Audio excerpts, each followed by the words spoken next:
So yesterday we discussed about the plasmids, their medical importance, and now today we will start another cell organelles or component of a bacterial cell, that is transposons.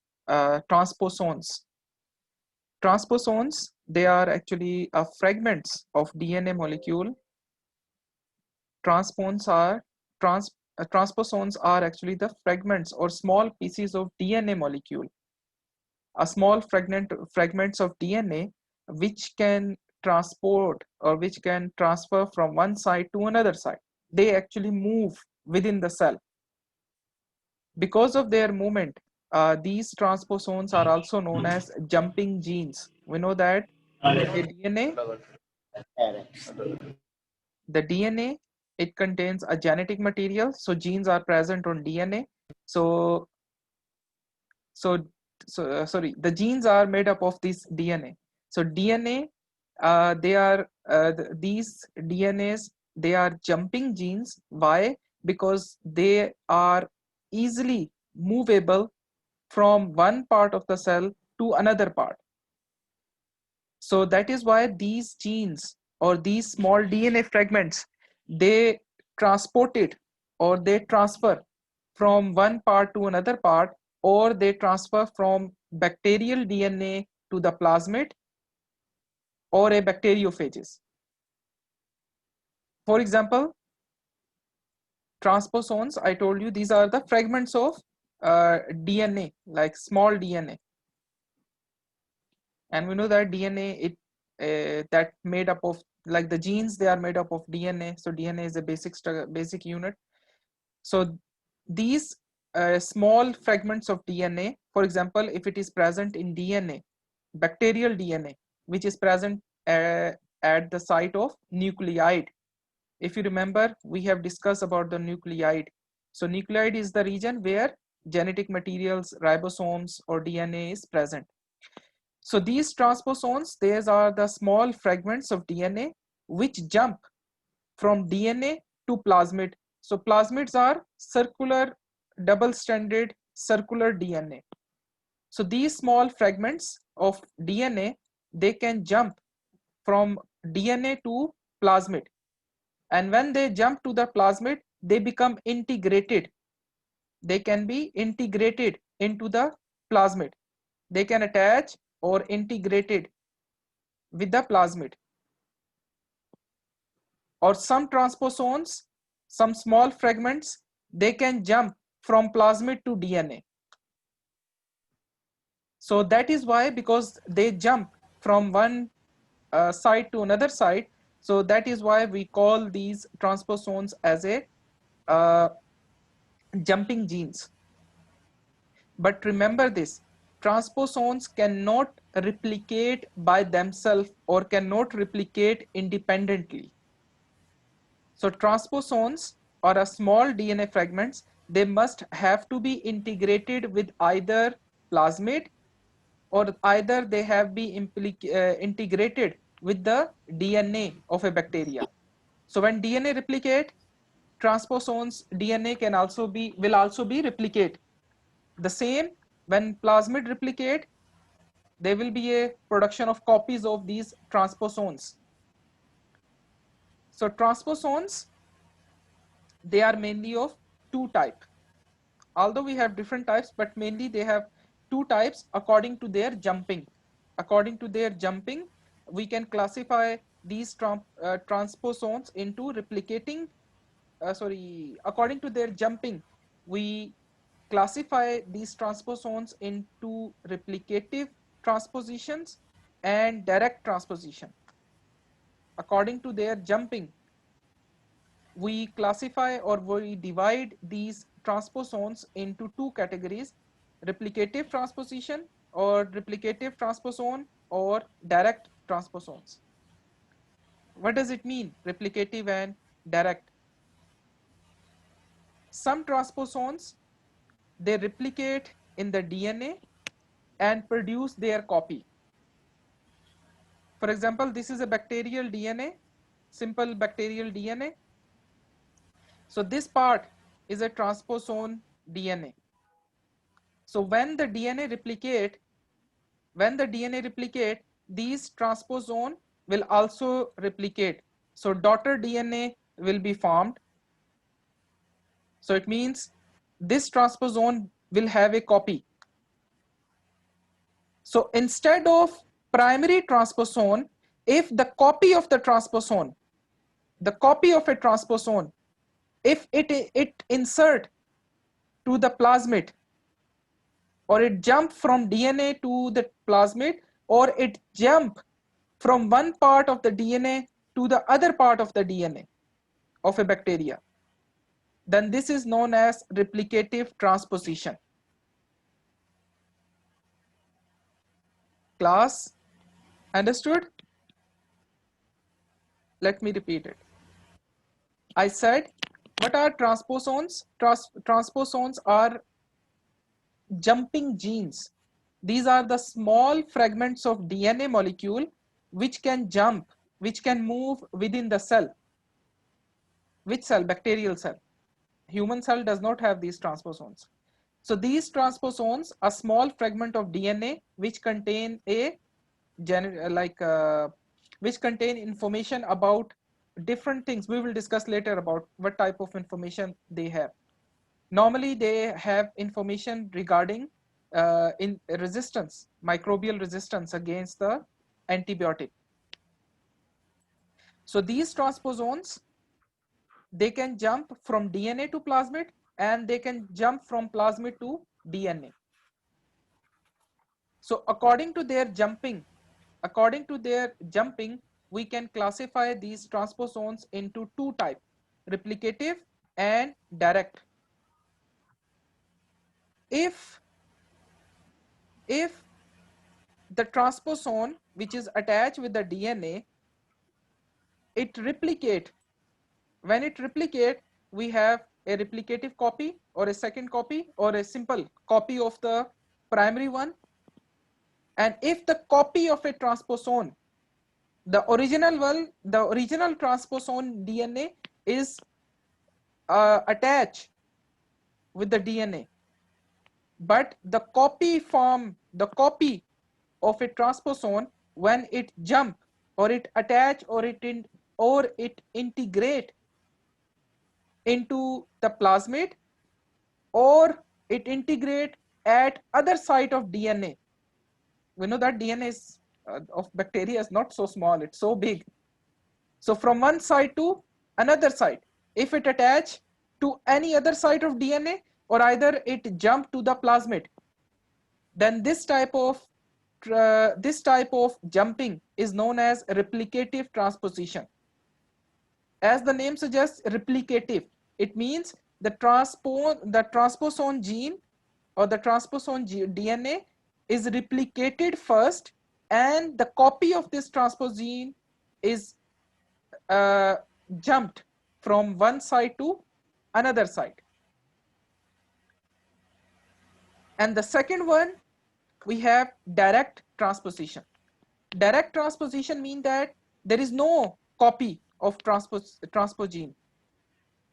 The transpogen, it itself, without copy, it itself jump from one side of DNA to any other side of DNA, or either it jump from DNA to plasmid, or either it jump from plasmid to DNA.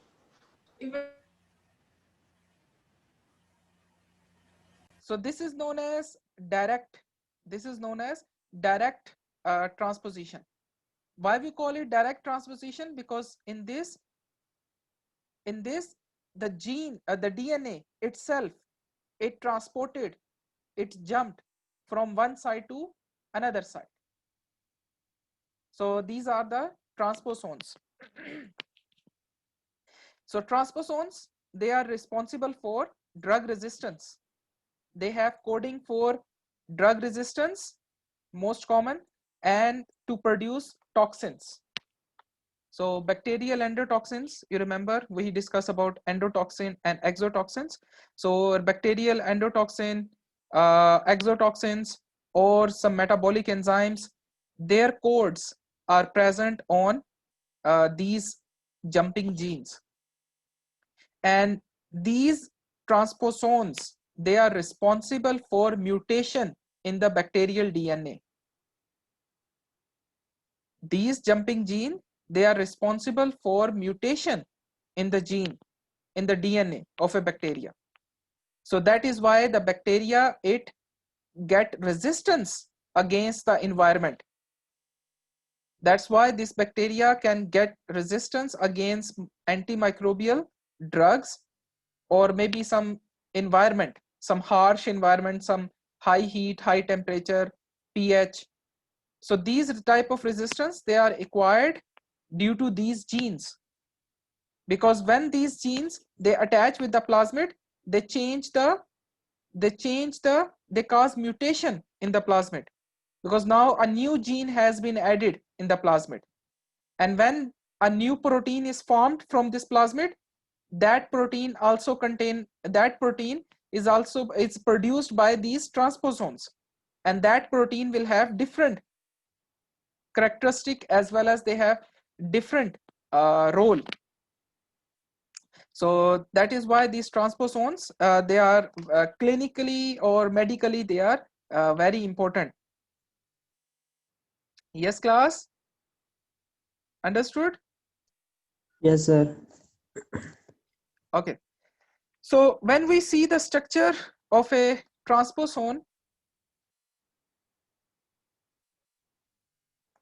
when we see the structure of transposon, it's actually a fragment of DNA. So it has 4 different sites. This is actually a simplest form of this transposon, a simple example, the simplest. It may be complex, usually it is complex, but it is the simplest explanation. So there are 4 identifiable domains which are present on these transposon gene. Each end of the transposon gene, or a transposon DNA, we have a DNA sequence, and that DNA sequence is a sequence of invert repeat. This one, both end of a both end of transposon gene or a transposon DNA, we have a sequence of invert. We have sequence of inverted repeats, and this sequence of inverted repeat, or we call it IR, these are actually the responsible to integrate this transposon with other DNA, bacterial DNA or plasmid, because plasmid is also a DNA. So these 2 areas which are present at the end of each transposon gene, that is a inverted reverse,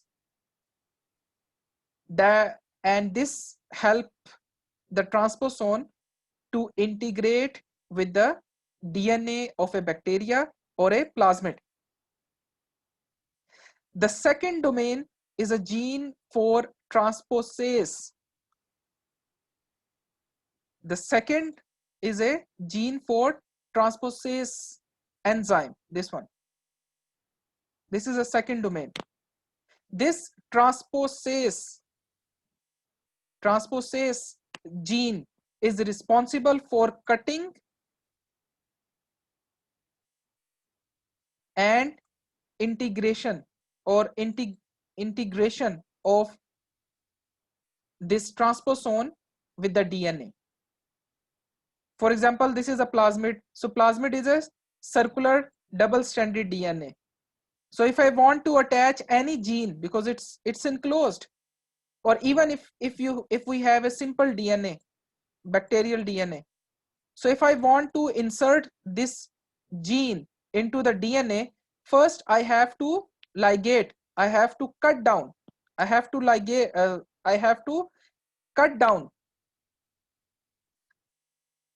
I have to cut down the DNA sequence, because if once I cut down the DNA sequence, now I will be able to attach or integrate this a new molecule of DNA. Class? Yes, sir. Yes, sir. So this transposase enzyme that is actually produced by this gene is responsible for cutting or it actually cause a excision or cutting that will help this DNA, a small fragment of DNA, to be attached with the DNA or either with the plasmid.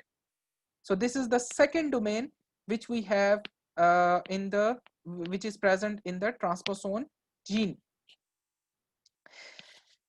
The third region is a gene for the repressor. The gene for the repressor. The third one, I think here it is not mentioned in this picture. We don't have that one, but actually the third one, the third region is actually also, we also call it the regulatory region. Why we call it the regulatory region? Because it regulate uh, why we call the third domain is a regulatory domain, because that regulatory domain, it regulate the transposase gene, as well as it also regulate the fourth domain. And that fourth domain is what? That is antibiotic resistance gene.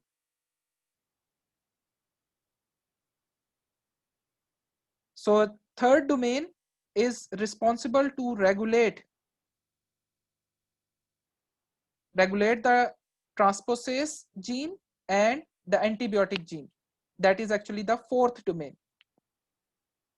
So we say that the third domain, it regulate the gene, transposase gene, and the fourth domain, that is antibiotic resistance gene. And the fourth one, I told you, it's antibiotic resistance, so that is responsible for antibiotic resistance in the bacteria. So due to this gene, we have a antibiotic resistance. That's why we have drug resistance. And the third domain, as I told you, it regulates the transposase and antibiotic resistance. So third domain is also responsible for mutation. What type of mutation? That is responsible to gain a resistance against antibiotic. What does it mean? It means that, you know, a single bacteria can be resistant against all type of antibiotic which are available.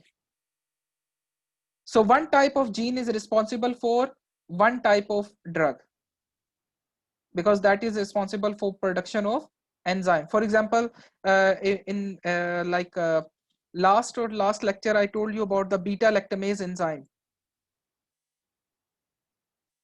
So beta lactamase enzyme, that is responsible to break down the beta lactam ring of penicillin and cephalosporin antibiotic, or the drugs which are responsible for which actually cause the cell. These are also known as cell wall synthesis inhibitor, which inhibit the cell wall synthesis. So beta lactamase is an enzyme which actually cleave or break down these drugs, so there will be no efficacy. So that beta lactamase enzyme gene is also present in transposon, also present in plasmid. But if we have another drug, for example, we have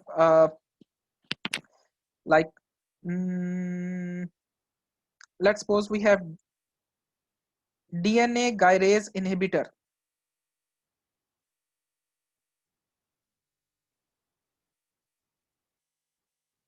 Like we have levofloxacin, ciprofloxacin. These are the drugs which actually block this DNA gyrase. This is an enzyme which is help to uncoil the DNA for replication. So these drugs, they actually block the replication of bacterial DNA. So we have certain enzymes which degrade these drugs. So when you degrade the drug, so now for degrading these drugs, the bacteria should require some new gene, some new enzyme. So that enzyme must have a different code on DNA. So that different code or changing in code is regulated by domain 3, because domain 3 is regulating both genes. So that is why the third domain is important for DNA, for antimicrobial resistance against drugs or maybe against the environment. Yes, class, understood? Yes, sir. Yes, sir. Okay. So next we have some specific structures of specific structure, or we can say that these are the structures which are present in like in the cell, and these structures, they are mostly present outside the cell, which actually cover the cell. So first is actually the structure that is a capsule. So the capsule is actually a gelatinous layer. It's a gelatinous that is made up of gelatin. So it is a like a jelly, you know, like a jelly. So the capsule is a gelatinous layer which covers the entire bacteria. It covers the entire bacteria, and that is made up of polysaccharide. The capsule, it is a gelatinous layer which cover whole cell. If you, let me show you here, this one, it's a gelatinous material, it's a gelatinous layer which covers, have you eaten jelly? Yes, sir. So gelatinous material is just like a jelly. So it's a jelly type structure that is actually present outside the cell. Which cell? Bacterial cell. So each bacteria, they have this capsule that is from there outside the cell. Remember this, not all bacteria they have capsule, not all bacteria, but most of the bacteria they have the capsule.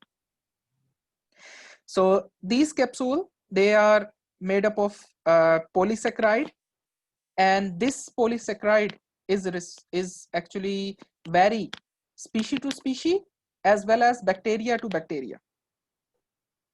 Sorry, yes, even within the bacteria, it is different. So these polysaccharide, which polysaccharide? The sugar which made up of this capsule, it differs from one species to another species. So that is why, and it also differ within a species, within a bacteria as well. So one bacteria may have multiple serotypes because this capsule act as an antigen. This capsule act as an antigen. So our immune response produce immunity against that type of capsule. So even a single bacteria may have different kind of polysaccharide, different kind of sugar molecule which are present in capsule. This point is very important. Okay, the capsule, even same bacteria can produce a different type of polysaccharide capsule. For example, Streptococcus pneumoniae, which cause pneumonia. Streptococcus pneumoniae, it has 91 different type of serotypes due to its polysaccharide capsule. So this is actually a Streptococcus pneumoniae. You can see this white pattern, this white color, this one. This is actually a capsule. This is a capsule. So even a single bacteria can produce a different type of capsule, different type of polysaccharide, and different type of polysaccharide, different type of capsule, different type of immune response or antibodies will be produced by our body. So I gave you an example. the Streptococcus pneumoniae, it has about 91 different serotype. So 91 types of Streptococcus pneumoniae bacteria is present according to its capsule, because this capsule is responsible for antigenic response as well as it is responsible for identification. We also identify the bacteria according to its capsule. It's polysaccharide. Capsule means polysaccharide. It's polysaccharide because different bacteria have different polysaccharide. With even a same bacteria may have different polysaccharide. Class understood? This is electron microscope, my electron microscopic diagram. So one bacteria can produce a capsule, or maybe a multiple bacteria. They join together, for example, Streptococci. So strepto means a long chain. So you can see a long chain of bacteria and a capsule around their chain. Okay, strepto mean chain. So a single bacteria can also have a capsule around the cell, or if bacteria is present in a streptococci form,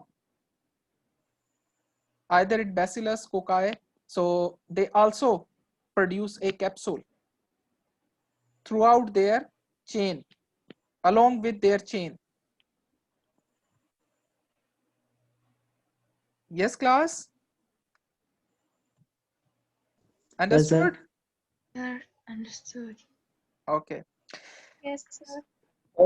Okay. So this capsule is medically or clinically, it is very important because first of all, this capsule, from this capsule, it is actually a determinant of virulence. What is determinant of virulence? This capsule, it provide immunity to bacteria against our own immunity. These capsule, they help the bacteria. These capsule, they help the bacteria to how to say, escape from the immune response. Immunology, you are studying immunology. We know that neutrophils, they are also known as natural killer cells, neutrophils. So neutrophils are responsible for engulfing or killing the bacterial cell, and we know that the neutrophils are the first line defense of our body. So whenever some invader, a bacteria especially, enter into the body, the neutrophil comes and they engulf and kill the bacteria. So this capsule, it helps the bacteria to escape from this phagocytosis. How? Simple chemistry. The chemistry or simple physics actually. The capsule or the polysaccharide, it contains a negative charge. The polysaccharide which are present in this capsule, it is negatively charged, while the neutrophils, they also have a negative charge on their membrane. So negative repel, they repel each other. So when neutrophil comes near to the bacteria to engulf or to kill, because of this negative charge, the neutrophil cannot attach with the capsule because of their negative charge.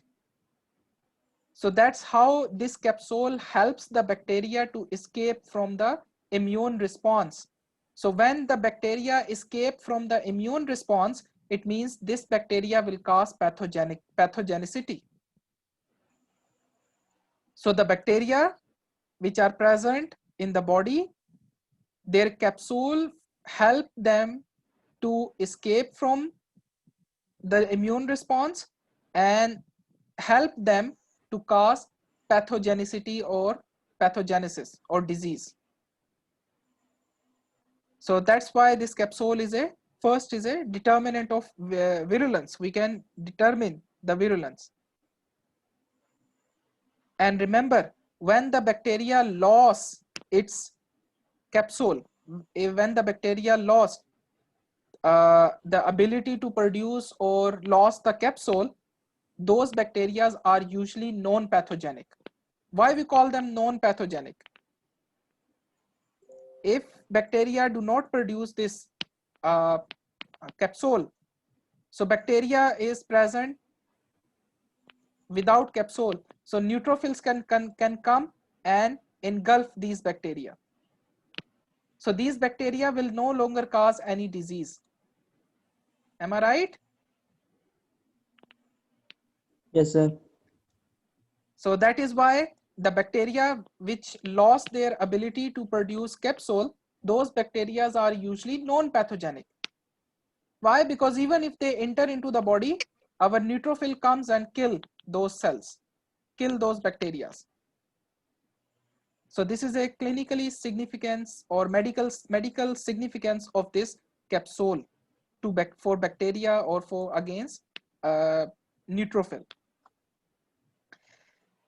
The next is this how to say, okay, this capsule of the organism, they can be helpful to identify the bacteria in a lab. It helps us to identify the bacteria in the lab. So because of this, we have produced different anti-serum against this capsule. So anti-serum, when we give anti-serum against the capsule becomes swell, and that will help us to identify the type of bacteria. So the second function of this capsule is the identification. Like that's how we can identify the organism in our lab. The third one that is very important is this capsular polysaccharide, because this polysaccharide capsule act as an antigen. So that's how our body produce immune response. So some bacterial vaccines are now available in the market, which are made up of from this capsule. So we have removed the capsule of a bacteria, and those capsule, there is no bacteria inside the capsule, only a capsule. We inject those capsules in the body, and our body produces antibodies against those capsule. So our body will immune against those bacteria. The most important common one is pneumococcal vaccine. So the two types of pneumococcal vaccine is available. One is we call PV13 and second is PV23. The latest one is this one. You can see the picture. This is the latest one, that is a pneumococcal vaccine, polyvalent pneumococcal vaccine. What do you mean by 23 and what do you mean by 13? 13 is the old one. 13 mean that this vaccine contain the capsule of 13 serotype. It means more commonly speaking, generally speaking, PV13 contain 13 different type of capsular polysaccharide of pneumococcal Streptococcus pneumoniae bacteria. So it means this PVC13 or PV13 vaccine can provide immunity against 13 serotype of Streptococcus pneumoniae. How many serotypes have been identified? 91. Okay, 91. Okay, class, it is less than a minute. After break, we'll continue.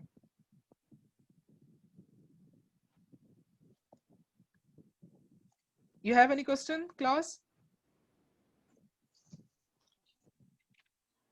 Sir, Yes, yes. sir, little bit about serology. What is